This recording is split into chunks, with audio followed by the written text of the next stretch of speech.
At tulad ninyo, may taglay din siyang kakaibang powers. Importante ang makuha natin siya sa panig natin bago pa siya pag-interesa ng iba. Kailangan natin siyang makuha. Kat! Sikat ka na! Lahat sila gusto kang interviewin. Naluloka na nga ako dahil lahat sila nandyan sa labas. Anong gagawin natin? Nag-request na ako for building security na ilabas tayo dito. Meron na rin sasakyan nag-aantay sa atin sa labas. Very good. Boss, wala na sila rito. Ayun sila! Kailangan makuha natin si Kat. Sila dito kami!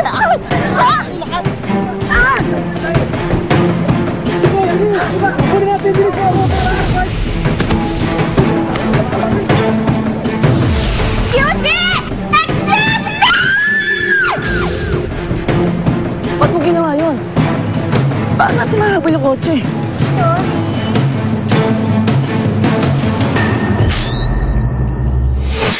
Gosh, Kat! You're so sikat na talaga. I feel so Hollywood! As in, ganun pala yung feeling nung hinahabol-habol ng paparazzi, no? Buti na lang natakasan natin sila. Manong, idiretso mo na kami dun sa address na binigay ko sa'yo. Pagpaplanuhan nating mabuti ang muling paglabas mo. I'm going to make sure that it's going to be big. Sandali. Hello, Cristel. Have you been watching the news? Maghanda ka. Mukhang mapapadalas ang racket mo.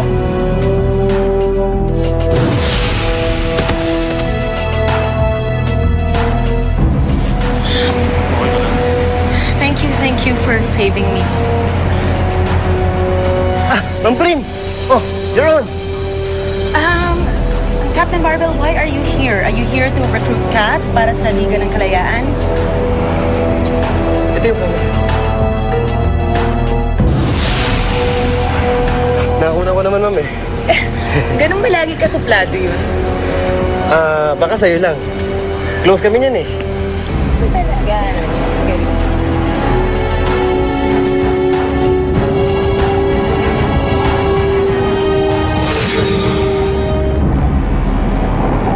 Nakatakas si Kat at ang manager niya.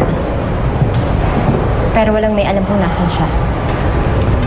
Sa tingin ko, ang mas dapat natin kailangan bigyan ng pansin ay si Nero. Anong ginagawa niya, Rose? Bakit ganun na lang interest nilang makuha si Kat? Mukhang nagbubuo na siya ng sarili ng grupo.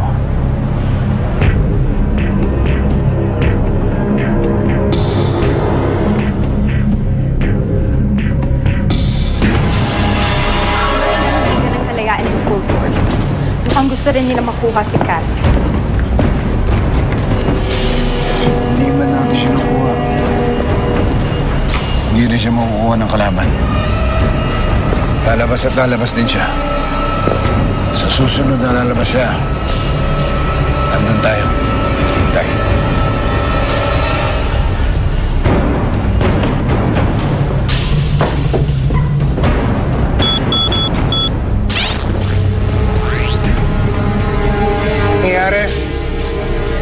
Wala na si Cyclone.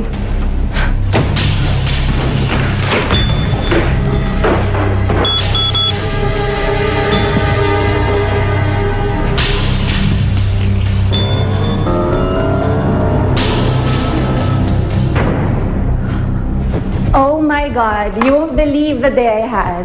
Sobrang exciting, grabe. Ano to? Mayroon lang kaunting handaan para sa birthday ni Althea.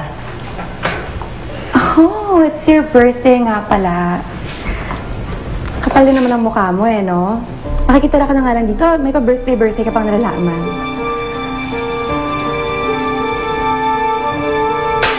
Ano ba to? Kadiri naman! Sa bagay, mga cheap friends mo nga naman na darating, no? Si Teng ba darating? Sabi niya dadaan siya. Okay, so mag-aayos na lang muna ako. Tawagan mo na lang ako pag dito na siya, ha? Althea, pasensya na kay Cristel, ha? Okay lang yan, Auntie. Magkaibigan lang naman talaga kami ni Teng.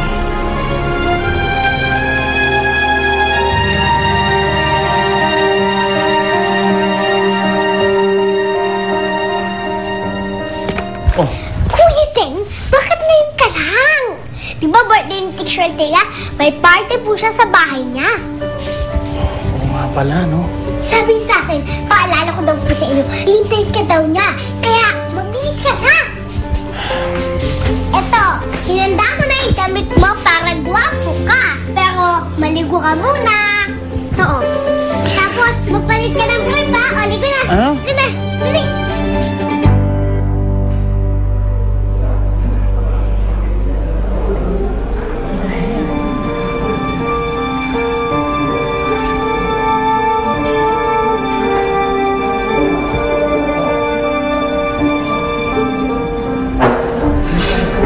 Ganyan ang itsura mo.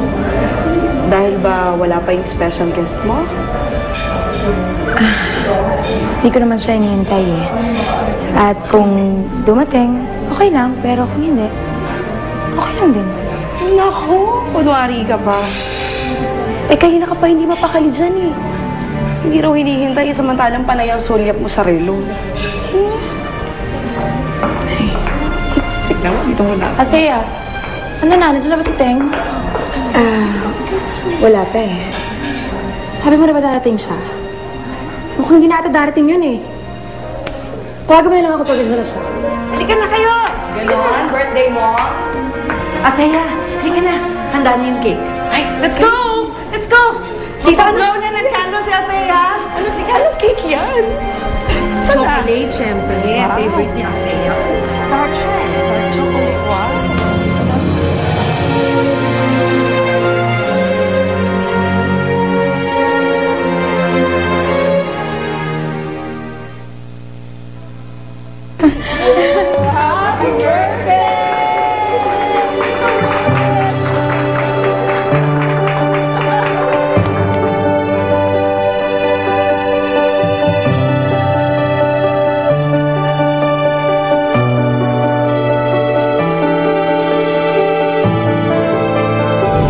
Birthday ko nga pala bukas.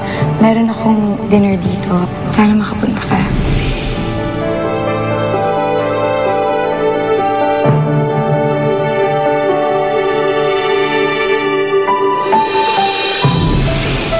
Thank you, nalimutan mo na ba ako?